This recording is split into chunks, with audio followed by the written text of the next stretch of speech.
Digitaalsete failide ja fotode korrastamine võib tunduda heidutav, kuid õige süsteemiga muutub see lihtsaks ja tõhusaks. Alustage selge kaustade struktuuri loomisega, kasutades kirjeldavaid nimesid ja loogilist hierarhiat. Järgmiseks rakendage põhjalikku märgendamissüsteemi, lisades igale failile asjakohaseid võtmesõnu. Kasutage fotode jaoks spetsiaalset rakendust, mis võimaldab automaatset sildistamist ja näotuvastust. Ärge unustage regulaarseid varukoopiaid teha, kasutage välist kõvaketast või pilveteenust.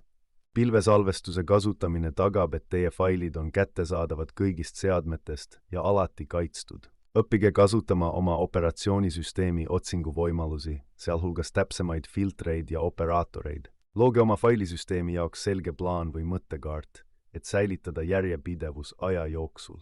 Kasutage sünkronimisteenuseid, et hoida oma failid ajakohasena kõigis seadmetes. Kaaluge spetsiaalse failihalduse tarkvara kasutamist, mis pakub täiustatud funktsioone nagu duplikaatide tuvastamine ja automatiseeritud korrastamine. Järjepidev hooldus ja korrapärane ülevaatus aitavad teil oma digitaalset elu korras hoida ja muudavad failide leidmise kiireks ning stressivabaks.